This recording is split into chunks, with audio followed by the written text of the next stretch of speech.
الحمدللہ رب العالمین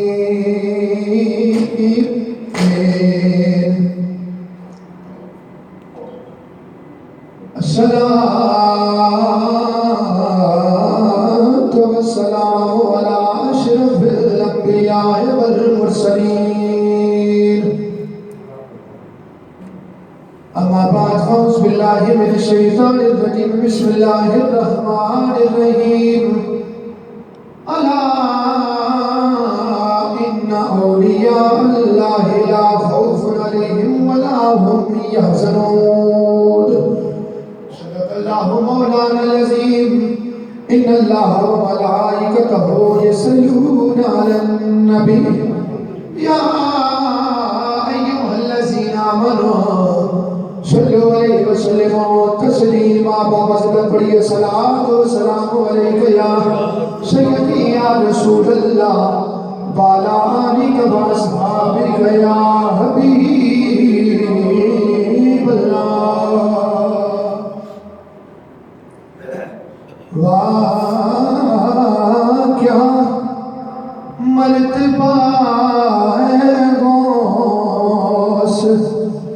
ہے بالا تیرا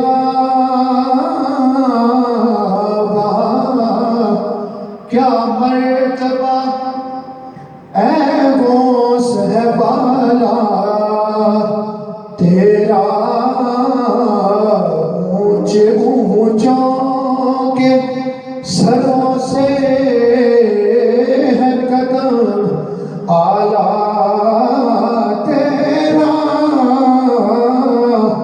اونچے اونچوں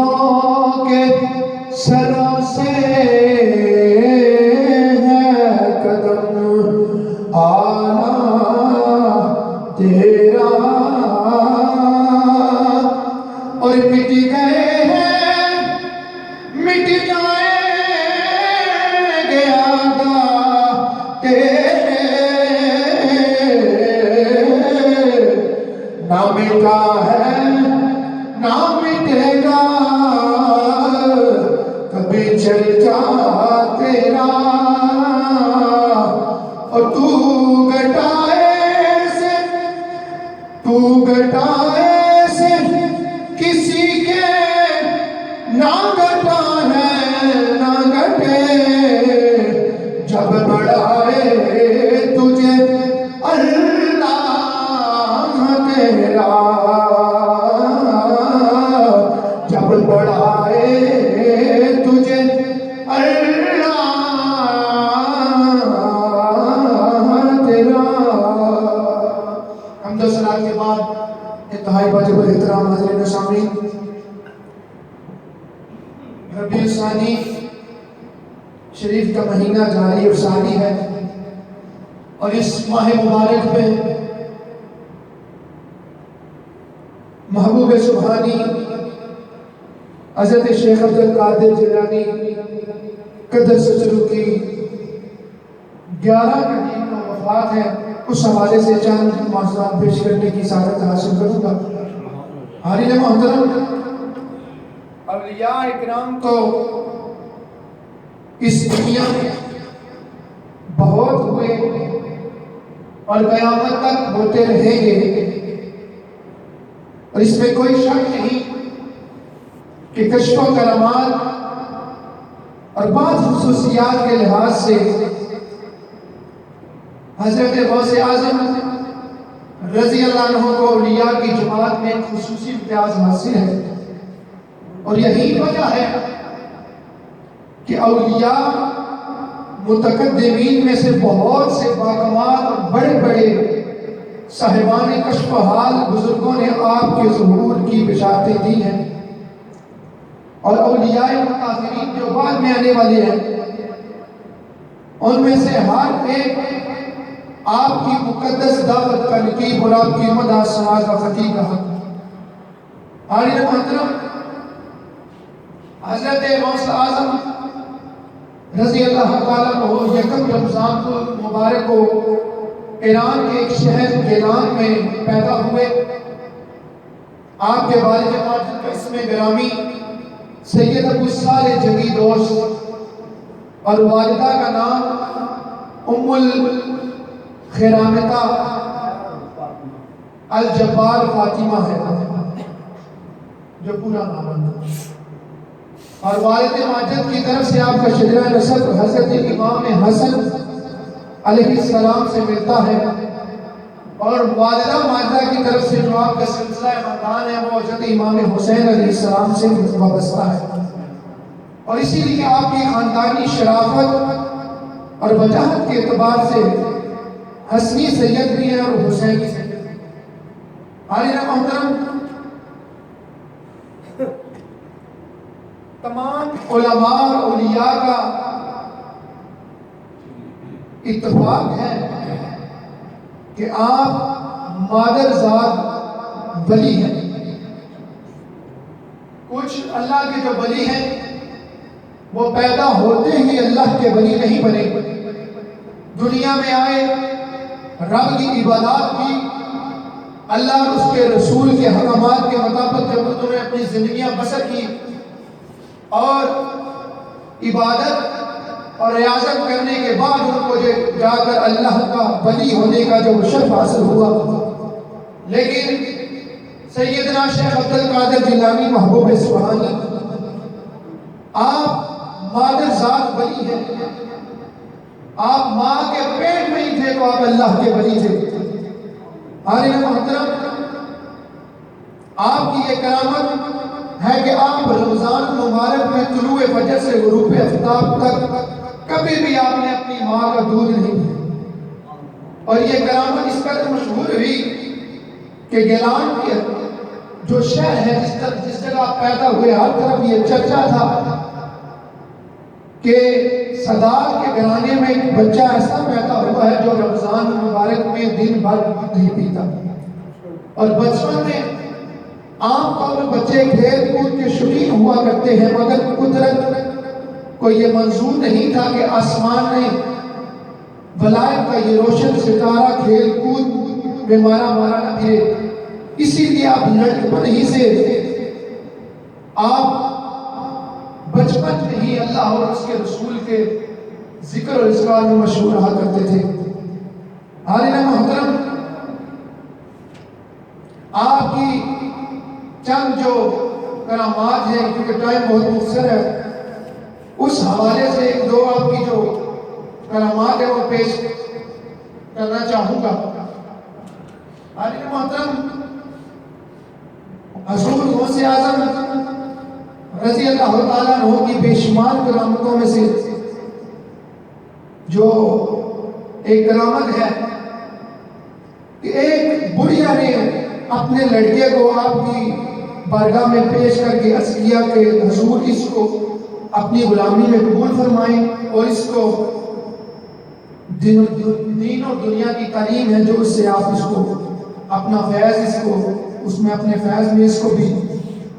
لے لیں، اسے شامل کریں، اپنا فیض اسے عطا کریں۔ چنانچہ یہ لڑکا عبادت اور ریاضت میں مشغول ہو گیا۔ ایک دن لڑکے کو دیکھنے کے لیے اس کی ماں جب آئی تو یہ دیکھا کہ اس کا لڑکا جو کی روٹی بغیر سالن کے کھا رہا ہے۔ حاضرین محترم، ماں ہی ہوتی ہے۔ آج بھی کسی مدرسے میں کسی بچے کو اگر کوئی ماں چھوڑ کے آئے تو پیچھے سے ہم مدرسوں میں ہم ہی پڑھے ہیں، دیکھتے ہیں مائیں آتی ہیں، بھائی آتے ہیں، والدین آتے ہیں، وہ چھپ چھپ کے دیکھتے ہیں کہ استاد خود کیا کھا رہے ہیں، ہمارے بچے کو کیا کھلا رہے ہیں۔ آج کے زمانے میں تو مدرسوں میں بہت وافر مقدار میں ہمیں ہر قسم کی ان کو غذا ملتی ہے، لیکن وہ جو زمانہ تھا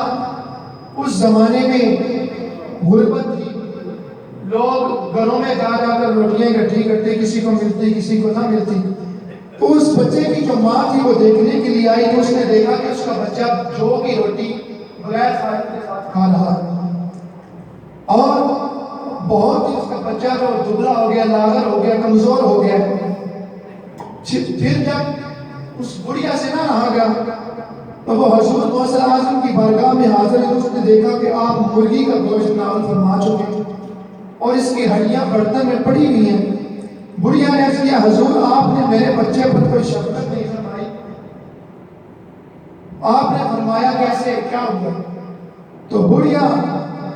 غصے میں تھی، اس نے دیکھا کہ یہ بابا جی تو خود مرغا کھا رہے ہیں، میرے بچے کو جوں کی روٹی دے رہے ہیں۔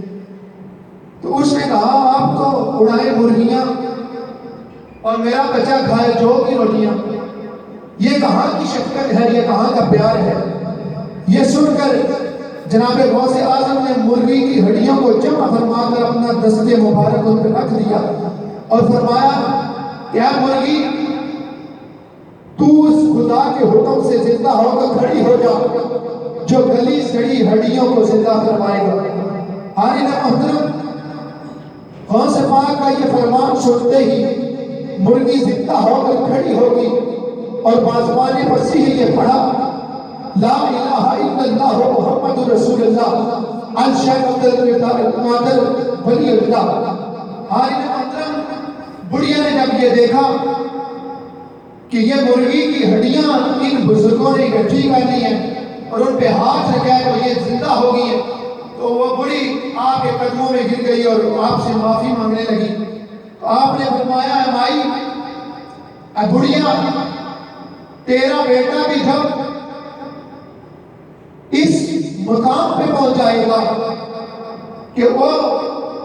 اللہ کی رضا میں اتنا فنا ہو جائے گا کہ وہ یہ دنیاوی کھانے پہ ہٹ کر، وہ کسی لالچ سے ہٹ کر جب وہ دین کا علم حاصل کر لے گا تو اسے بھی یہ جو کی روٹیاں اسے بھی مرغیاں ملیں گی۔ ایک مرتبہ آپ کی مجلس میں ایک پرندہ چیل، جسے ہم اپنی زبان میں ایل بولتے ہیں، چیل، وہ چلاتی ہوئی اوپر سے گزری تو اس کے بولنے سے جو سامعین تھے، اور ڈر بعض لوگوں کا ہوتا ہے کہ جب کوئی باز ہو رہا اور کوئی چیز ڈسٹرب کرے دے سب لوگوں کو اس طرف دھیان ہو جاتا ہے، تو لوگ اس کی وجہ سے لوگوں کا جو دھیان تھا، سامعین کی جو توجہ تھی، وہ ایک دم آپ سے ہٹ گئی، تو آپ پر ایک دم جو غوثیت کا جلال تھا وہ طاری ہو گیا۔ تو آپ نے فرمایا یا ریحو خذی رأس هذه القدادہ، یعنی یہ ہوا اس چیل کا سر اڑا دے۔ آج مجلس کا بھی بیان ہے کہ غوث پاک کا یہ فرمان ہوتے ہی چیل کا سر ایک طرف کٹ کر گر پڑا اور اس کا دھڑ دوسری طرف جا گرا۔ پھر آپ جب پاس سے فارغ ہوئے، آپ کرسی سے نیچے اترے اور اس کے پاس گئے، اس کا سر اور دھڑ ملا کر بسم اللہ پڑھا، اس کا ہاتھ پھیرا تو وہ زندہ ہو کر رونے لگے۔ حاضرین محترم، اولیاء کرام کی یہ بہت شانیں ہوتی ہیں اور وہ اللہ کے بہت ہی قریب ہو جاتے ہیں جب وہ اللہ کی محبوب بندے بن جاتے ہیں۔ اسی طرح خلیفہ بغداد مستجد باللہ عباسی ایک مرتبہ اشرفیوں کی 10 تھیلیاں لے کر بارگاہ غوثیت میں نذرانہ پیش کرنے کے لیے آئے۔ آج کے پیر اور اس وقت کے پیروں میں بڑا فرق تھا۔ آج کا پیر تو شکر کرتا ہے کہ ہمارا کو مرید آئے اور ہمیں نذرانہ دے، بلکہ وہ خود اشارے سے کہنا شروع کر دیتے ہیں کہ ہمارے لیے کو مال متا نکالو۔ لیکن جو پیران پیر تھے غوث اعظم، ان کی بارگاہ میں جب وہ نذرانہ لے کر آیا اشرفیاں، آپ نے اس کا نذرانہ قبول کرنے سے انکار کر دیا۔ تو وہ بادشاہ تھا، اس نے اپنی بادشاہی کا روب جما کر اصرار کرنے لگا۔ خلیفہ کا تیور اور اس کا اصرار دیکھ کر آپ کو جلال آ گیا، کیونکہ جو اللہ کے ولی ہوتے ہیں ان کو دنیاوی چیزوں سے محبت نہیں ہوتی۔ اگر آپ نے کسی پیر کو چیک کرنا کہ پیر واقعی پیر ہے تو آپ اسے نذرانہ دیں تو وہ لے لے بخوشی، وہ شکر کرے کہ اس نے دیا ہے، تو وہ پیر نہیں ہے، وہ پیر ہے۔ آج کے پیروں میں سب سے بڑی یہ بیماری ہے کہ وہ لوگوں میں اسلام کی روشنی نہیں پھیلا رہے، لوگوں کے دلوں میں خدا کی محبت نہیں اتار رہے، لوگوں کے دلوں میں قرآن و سنت کی تعلیم نہیں اتار رہے، وہ خود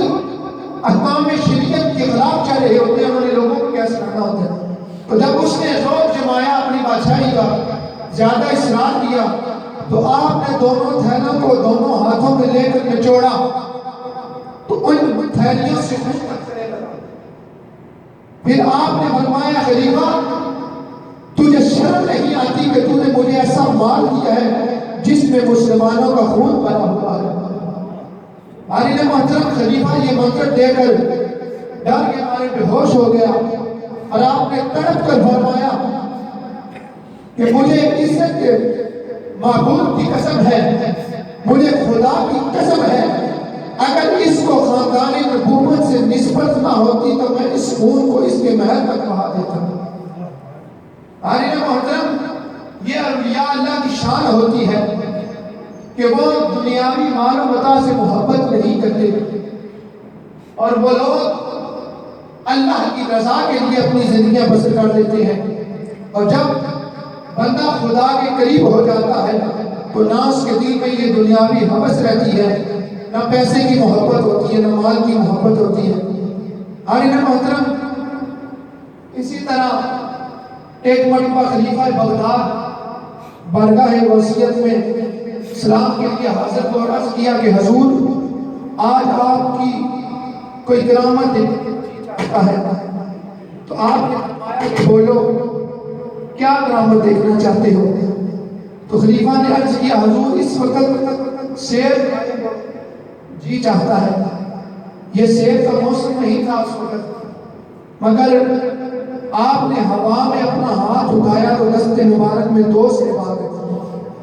آپ نے ایک سیب خلیفہ کے ہاتھ میں رکھ دیا اور دوسرا اپنے ہاتھ میں رکھا، پھر جب آپ نے سیب کو کاٹا تو بالکل سفید اور نہایت ہی شیریں نکلا، اور خلیفہ نے سیب کاٹا تو سڑا ہوا بدبودار نکلا۔ تو خلیفہ حیران ہو گیا، تو آپ نے فرمایا سیب تو دونوں کے ہی جیسے تھے، مگر ایک پر ظالم کا ہاتھ پڑا تو وہ خراب ہو گیا۔ خلیفہ انتہائی شرمندہ ہوا، اور آپ نے اس کرامت سے اس کو ہدایت فرمائی کہ وہ ظلم سے باز رہے۔ برادران ملت آپ کی بہت سی کرامات ہیں، اور آپ اللہ کے بہت ہی نیک اور تمام اولیاء میں سے آپ کا بہت ہی بڑا رتبہ تھا، اور آپ کی وفات آپ نے اپنی وفات سے چند دن پہلے ہی اپنے عزیز و اقربا کو بتا دیا کہ اب میری وفات کا زمانہ قریب آ گیا ہے۔ اس کے بعد ہی آپ بیمار ہو گئے، 2 ماہ تک آپ بیمار رہے، اور یہ علالت کا سلسلہ جاری رہا۔ آخری وقت میں آپ نے کچھ دعاؤں کا بھی شروع فرمایا، اور دعا کے آخر میں لا الہ الا اللہ محمد رسول اللہ پڑھا، اور اسی طرح 11 ربیع الثانی کو رات کا وصال ہو گیا، اور اسی طرح آپ نے اس فانی دنیا سے بظاہر پردہ فرمایا۔